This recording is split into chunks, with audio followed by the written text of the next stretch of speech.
সূরা ইব্রাহিম। রহমান রহিম আল্লাহ তাআলার নামে। আলিফ লাম রা। এ কোরআন এমন এক গ্রন্থ যা আমি তোমার উপর নাজিল করেছি, যাতে করে তুমি এর দ্বারা মানুষদের তাদের মালিকের আদেশক্রমে জাহেলিয়াতের অন্ধকার থেকে ঈমানের আলোতে বের করে আনতে পারো, তার পথে যিনি মহাপরাক্রমশালী ও যাবতীয় প্রশংসা পাবার যোগ্য। সে আল্লাহর পথে যার জন্য আকাশমণ্ডলী ও জমিনে যা কিছু আছে সব কিছু নিবেদিত। যারা এ সত্ত্বেও আল্লাহকে অস্বীকার করে তাদের জন্য কঠিন শাস্তি রয়েছে। এ শাস্তি তাদের জন্য যারা পার্থিব জীবনকে পরকালীন জীবনের উপর প্রাধান্য দেয়, মানুষদের আল্লাহর সহজ সরল পথ থেকে দূরে সরিয়ে রাখতে চায়, সর্বোপরি এ পথটাকে নিজেদের খেয়াল খুশি মতো বাঁকা করতে চায়। এরাই হচ্ছে সেসব লোক যারা মারাত্মক গুমরাহিতে নিমজ্জিত রয়েছে। আমি কোন নবী এমন পাঠাইনি যে নবী তার জাতির মাতৃভাষায় আমার বাণী তাদের কাছে পৌঁছায়নি, যাতে করে সে তাদের কাছে আমার আয়াত পরিষ্কার করে বুঝিয়ে বলতে পারে। অতঃপর আল্লাহ তাআলা যাকে চান তাকে গোমরা করেন, আবার যাকে তিনি চান তাকে সঠিক পথে পরিচালিত করেন। তিনি মহাপরাক্রমশালী ও মহাকুশলী। আমি মূসাকে অবশ্যই আমার নিদর্শন সমূহ দিয়ে তার জাতির কাছে পাঠিয়েছি। আমি আদেশ দিয়েছিলাম, তুমি বের করে নিয়ে এসো তোমার জাতিকে জাহেলিয়াতের অন্ধকার থেকে ঈমানের আলোতে, এবং তুমি তাদের আল্লাহর অনুগ্রহের বিশেষ দিনগুলোর কথা স্মরণ করাও।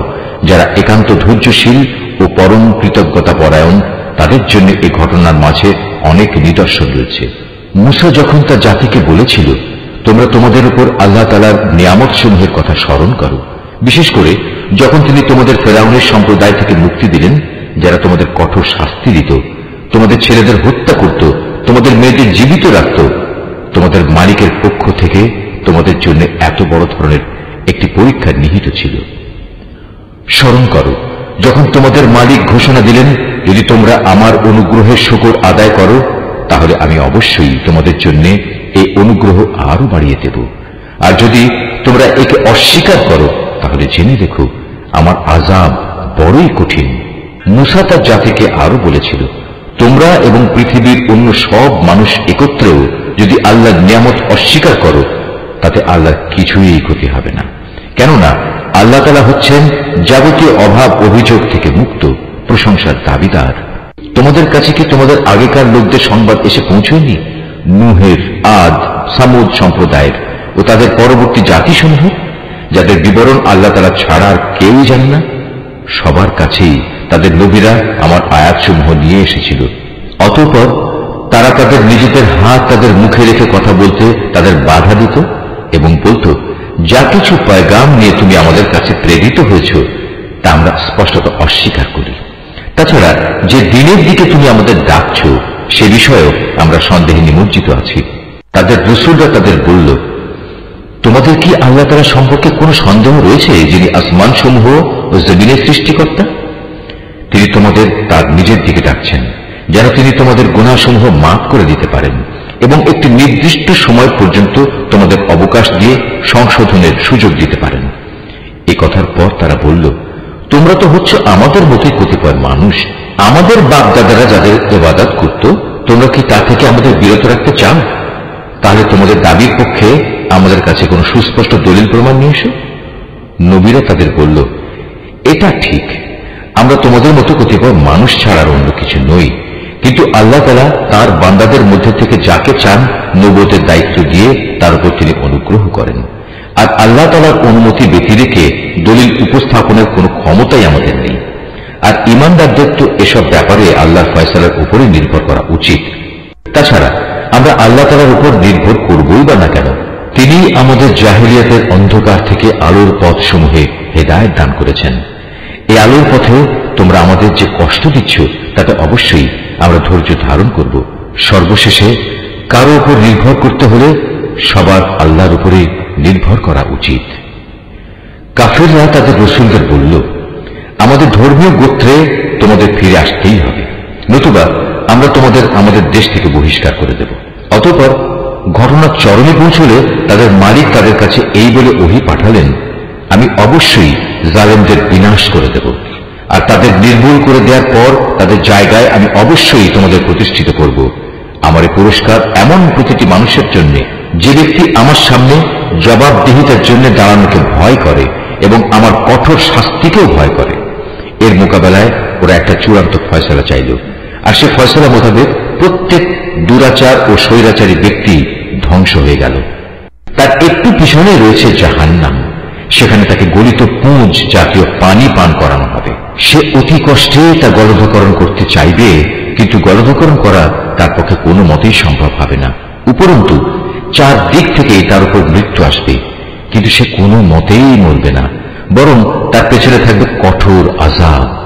যারা তাদের মালিককে অস্বীকার করে তাদের ভালো কাজের প্রতিফল পাওয়ার উদাহরণ হচ্ছে ছাই ভস্মের একটি স্তূপের মতো। ঝড়ের দিন প্রচন্ড বাতাস এসে যা উড়িয়ে নিয়ে যায়। এভাবে ভালো কাজের দ্বারা যা কিছু এরা অর্জন করেছে তার দ্বারা তারা কিছুই করতে সক্ষম হবে না। আর এটাই হচ্ছে এক মারাত্মক গুমরাহী। হে মানুষ, তুমি কি দেখতে পাও না আল্লাহ তাআলা আসমান সমূহ ও জমিনকে যথাবিধি সৃষ্টি করেছেন? তোমরা যদি এর উপর না চলো তাহলে তিনি ইচ্ছা করলে এই জমিন থেকে তোমাদের অস্তিত্ব বিলুপ্ত করে নতুন কোন সৃষ্টি তোমাদের জায়গায় আনায়ন করতে পারেন। আর এটা বিপুল ক্ষমতাবান আল্লাহর কাছে মোটেই কঠিন কিছু নয়। মহাবিচারের দিন তারা সবাই আল্লাহর সামনে উপস্থিত হবে। যারা দুনিয়ায় দুর্বল ছিল তারা তাদের উদ্দেশ্য করে যারা অহংকার করত বলবে, দুনিয়ায় আমরা তো তোমাদের অনুসারেই ছিলাম, আজ কি তোমরা আল্লাহর আযাব থেকে সামান্য কিছু হলেও আমাদের জন্য কম করতে পারবে? তারা বলবে, আল্লাহ তাআলা যদি আমাদের আজ নাজাতের কোনো পথ দেখিয়ে দিতেন তাহলে আমরা তোমাদেরও তা দেখিয়ে দিতাম। মূলত আজ আমরা ধৈর্য ধরি কিংবা ধৈর্যহারা হই, উভয়টাই আমাদের জন্য সমান কথা। আল্লাহর আযাব থেকে আজ আমাদের কোনোই নিষ্কৃতি নেই। যখন বিচার ফয়সালা হয়ে যাবে তখন শয়তান জাহান্নামীদের বলবে, আল্লাহ তাআলা তোমাদের সাথে যে ওয়াদা করেছেন তা ছিল সত্য ওয়াদা। আমিও তোমাদের সাথে একটি ওয়াদা করেছিলাম, কিন্তু আমি তোমাদের সাথে ওয়াদার বরখেলাপ করেছি। আসলে তোমাদের উপর আমার তো কোনো আধিপত্য ছিল না, আমি তো শুধু এটুকুই করেছি, তোমাদের আমার দিকে ডেকেছি, অতঃপর আমার ডাকে তোমরা সাড়া দিয়েছ। তাই আজ আমার প্রতি তোমরা কোন রকম দোষারোপ করো না, বরং তোমরা তোমাদের নিজেদের উপরই দোষারোপ করো। আজ আমি যেমন তোমাদের উদ্ধারে কোন রকম সাহায্য করতে পারবো না, তেমনি তোমরাও আমার উদ্ধারে কোনো সাহায্য করতে পারবে না। তোমরা যে আগে আমাকে আল্লাহর শরীক বানিয়েছ আমি তাও আজ অস্বীকার করছি। এমন সময় আল্লাহর ঘোষণা আসবে, অবশ্যই জালেমদের জন্য রয়েছে কঠিন আযাব। অপরদিকে যারা আল্লাহ তাআলার উপর ঈমান আনে এবং সে অনুযায়ী নেক কাজ করে তাদের এমন এক জান্নাতে প্রবেশ করানো হবে যার পাদদেশে প্রবাহিত হবে রং বেরঙের ঝর্ণাধারা। সেখানে তারা তাদের মালিকের অনুমতিক্রমে অনন্তকাল অবস্থান করবে। সেখানে চারিদিক থেকে সালাম সালাম বলে তাদের অভিবাদন হবে। তুমি কি লক্ষ্য করোনি আল্লাহ তাআলা কালেমায়ে তাইয়্যিবার কি সুন্দর উপমা পেশ করেছেন? এই কালেমা যেন একটি উৎকৃষ্ট জাতের গাছ, যার মূল জমিনে সুদৃঢ়, যার শাখা প্রশাখা আসমানে বিস্তৃত। সেটি প্রতি মৌসুমে তার মালিকের আদেশে ফল দান করে। আল্লাহ তাআলা মানুষদের জন্য এভাবেই উপমা পেশ করেন, যাতে করে তারা এসব উপমা থেকে শিক্ষা গ্রহণ করতে পারে। আবার খারাপ কালেমার তুলনা হচ্ছে একটি নিকৃষ্ট বৃক্ষের মতো, যাকে জমিনের উপরিভাগ থেকেই মূলোৎপাটন করে ফেলা হয়েছে, এর কোন রকম স্থায়িত্বও নেই। আল্লাহ তাআলা ঈমানদারদের তার শাশ্বত কালেমা দ্বারা মজবুত রাখেন। দুনিয়ার জীবনে এবং পরকালীন জীবনে জালেমদের আল্লাহ তাআলা এমনি করেই বিভ্রান্তিতে রাখেন। তিনি যখন যা চান তাই করেন।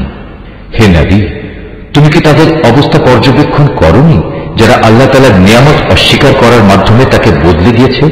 পরিণামে তারা নিজেদের জাতিকে ধ্বংসের এক চরম স্তরে নামিয়ে এনেছে, জাহান্নামের অতলে, যেখানে তারা সবাই প্রবেশ করবে। কত নিকৃষ্ট সেই বাসস্থান! এরা আল্লাহ তাআলার জন্য তার কিছু সমকক্ষ উদ্ভাবন করে নিয়েছে, যাতে করে সাধারণ মানুষদের তার পথ থেকে বিভ্রান্ত করতে পারে। হে নবী, এদের তুমি বলো, সামান্য কিছুদিনের জন্য তোমরা ভোগ করে নাও, কেননা অচিরেই জাহান্নামের আগুনের দিকে তোমাদের ফিরে যেতে হবে। হে নবী, আমার যে বান্দা ঈমান এনেছে তুমি তাদের বলো তারা যেন নামাজ প্রতিষ্ঠা করে এবং আমি তাদের যে রিজিক দিয়েছি তা থেকে যেন তারা আমারই পথে ব্যয় করে, গোপনে কিংবা প্রকাশ্যে। কিয়ামতের সে দিনটি আসার আগে, যেদিন মুক্তির জন্য কোন রকম সম্পদের বেচাকেনা চলবে না, না এর জন্য কারো কোন রকমের বন্ধুত্ব কাজে লাগবে। তিনি মহান আল্লাহ তাআলা, যিনি আসমান সমূহ ও জমিন সৃষ্টি করেছেন এবং আসমান থেকে পানি বর্ষণ করেছেন। তা দিয়ে আবার জমিন থেকে তোমাদের জীবিকার জন্য নানা প্রকারের ফলমূল উৎপাদন করেছেন। তিনি যাবতীয় জলযানকে তোমাদের অধীন করেছেন, যেন তাঁরই ইচ্ছা অনুযায়ী তা সমুদ্রে বিচরণ করে বেড়ায়, এবং এ কাজের জন্য তিনি নদী নালাকেও তোমাদের অধীন করে দিয়েছেন। তিনি চন্দ্র সূর্যকেও তোমাদের অধীন করে দিয়েছেন। এর উভয়টা একই নিয়মের অধীনে চলে আসছে। আবার তোমাদের সুবিধার জন্য রাত দিনকেও তিনি তোমাদের অধীন করেছেন। তোমরা তার কাছ থেকে প্রয়োজনে যত কিছুই চেয়েছ তার সবই তিনি তোমাদের সামনে এনে হাজির করেছেন। এবং তোমরা যদি সত্যি সত্যি তার সব নিয়ামত গণনা করতে চাও, তাহলে কখনোই তা গণনা করে শেষ করতে পারবে না। মানুষ আসলেই অতিমাত্রায় সীমা লঙ্ঘনকারী ও নিয়ামতের প্রতি অকৃতজ্ঞ বটে। স্মরণ করো, যখন ইব্রাহিম আল্লাহর কাছে দোয়া করল, হে মালিক, এ মক্কা শহরকে শান্তি ও নিরাপত্তার শহরে পরিণত করো, এবং আমাকে ও আমার সন্তান সন্ততিদের মূর্তি পূজা করা থেকে দূরে রেখো। হে আমার মালিক, নিঃসন্দেহে এ মূর্তিগুলো বহু মানুষকে গোমরাহ করেছে। অতঃপর যে আমার আনুগত্য করবে সে আমার দলভুক্ত হবে, আর যে ব্যক্তি আমার নাফরমানি করবে তার দায়িত্ব তোমার উপর নয়। নিশ্চয়ই তুমি ক্ষমাশীল ও পরম দয়ালু। হে আমাদের মালিক, আমি আমার কিছু সন্তানকে তোমার পবিত্র ঘরের কাছে একটি অনুর্বর উপত্যকায় এনে আবাদ করলাম, যাতে করে হে আমাদের মালিক এরা নামাজ প্রতিষ্ঠা করতে পারে। তুমি তোমার দয়ায় এমন ব্যবস্থা করো যেন মানুষদের অন্তর এদের দিকে অনুরাগী হয়। তুমি ফলমূল দিয়ে তাদের রিজিকের ব্যবস্থা করো, যাতে ওরা তোমার নিয়ামতের শুকর আদায় করতে পারে। হে আমাদের মালিক, আমরা যা কিছু গোপন করি এবং যা কিছু প্রকাশ করি, নিশ্চয়ই তুমি তা সব জানো। আসমান সমূহে কিংবা জমিনের যেখানে যা কিছু ঘটে, এর কোনোটাই আল্লাহর কাছে গোপন থাকে না। সব প্রশংসা আল্লাহ তাআলার জন্য, যিনি আমাকে আমার বৃদ্ধ বয়সে ইসমাইল ও ইসহাক তুল্য দুটো নেক সন্তান দান করেছেন। অবশ্যই আমার মালিক তার বান্দাদের দোয়া শোনেন। হে আমার মালিক, তুমি আমাকে নামাজ প্রতিষ্ঠাকারী বানাও, আমার সন্তানদের মাঝ থেকেও নামাজি বান্দা বানাও। হে আমাদের মালিক, আমার দোয়া তুমি কবুল করো।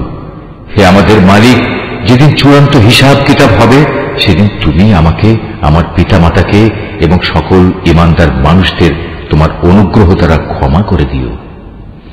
হে নবী, তুমি কখনো মনে করো না এই জালেমরা যা কিছু করে যাচ্ছে তা থেকে আল্লাহ তাআলা গাফিল রয়েছেন। আসলে তিনি তাদের সেদিন আসা পর্যন্ত অবকাশ দিয়ে রাখছেন, যেদিন তাদের চক্ষু স্থির হয়ে যাবে। তারা আকাশের দিকে চেয়ে ভীত সন্ত্রস্ত অবস্থায় দৌড়তে থাকবে। তাদের নিজেদের প্রতি নিজেদের কোনো দৃষ্টি থাকবে না, ভয়ে তাদের অন্তর বিকল হয়ে যাবে। হে নবী, তুমি মানুষদের একটি ভয়াবহ দিনের আযাব আসা থেকে সাবধান করে দাও। এমন দিন সত্যিই যখন এসে হাজির হবে, তখন এ জালিম লোকেরা বলবে, হে আমাদের মালিক, আমাদের তুমি কিছুটা সময়ের জন্য অবকাশ দাও, এবার আমরা তোমার ডাকে সাড়া দেব এবং আমরা তোমার রাসূলদের অনুসরণ করব। জবাবে বলা হবে, তোমরা কি সেসব লোক যারা ইতিপূর্বে শপথ করে নিজেদের মধ্যে বলাবলি করতে, তোমাদের এই জীবনের কোনোই ক্ষয় নেই, অথচ তোমরা তাদের পরিত্যক্ত বাসভূমিতেই বাস করতে, যারা তোমাদের আগে নিজেদের উপর নিজেরা জুলুম করেছিল, এবং এ কারণে আমি তাদের প্রতি কি এ ধরনের আচরণ করেছিলাম তাও তোমাদের কাছে সুস্পষ্ট ছিল। তোমাদের জন্য আমি তাদের দৃষ্টান্ত উপস্থাপন করেছিলাম। সোজা পথে এরা বিভিন্ন চক্রান্তের পন্থা অবলম্বন করেছে। আল্লাহর কাছে তাদের সেসব চক্রান্ত লিপিবদ্ধ আছে, যদিও তাদের সে চক্রান্ত দেখে মনে হচ্ছিল তা বুঝি পাহাড় টলিয়ে দিতে পারবে। হে নবী, তুমি কখনো আল্লাহ তাআলাকে তার নবীদের দেয়া প্রতিশ্রুতি ভঙ্গকারী মনে করো না। অবশ্যই আল্লাহ তাআলা মহাপরাক্রমশালী ও প্রতিশোধ গ্রহণকারী। প্রতিশোধ হবে সেদিন যেদিন এ পৃথিবী ভিন্ন আরেক পৃথিবী দ্বারা পরিবর্তিত হয়ে যাবে। একইভাবে আসমানসমূহ ভিন্ন আসমানসমূহ দ্বারা বদলে যাবে এবং মানুষরা সব হিসাবের জন্য এক মহা ক্ষমতাধর মালিকের সামনে গিয়ে হাজির হবে।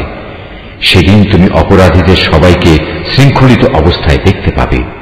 ওদের পোশাক হবে আলকাত্রার মতো বিভৎস, তাদের মুখমণ্ডল আগুন আচ্ছাদিত করে রাখবে। এটা এই কারণে আল্লাহ তাআলা প্রতিটি অপরাধী ব্যক্তিকেই তার কর্মের প্রতিফল দেবেন। অবশ্যই আল্লাহ তাআলা হিসাব গ্রহণে অত্যন্ত তৎপর। এ কোরআন হচ্ছে মানুষের জন্য এক মহা পয়গাম, যাতে করে এই গ্রন্থ দিয়ে পরকালীন আযাবের ব্যাপারে তাদের সতর্ক করে দেয়া যায়, তারা যেন এর মাধ্যমে এও জানতে পারে তিনি একমাত্র মাবুদ। সর্বোপরি বোধ শক্তি সম্পন্ন ব্যক্তিরা যাতে করে এর দ্বারা উপদেশ গ্রহণ করতে পারে।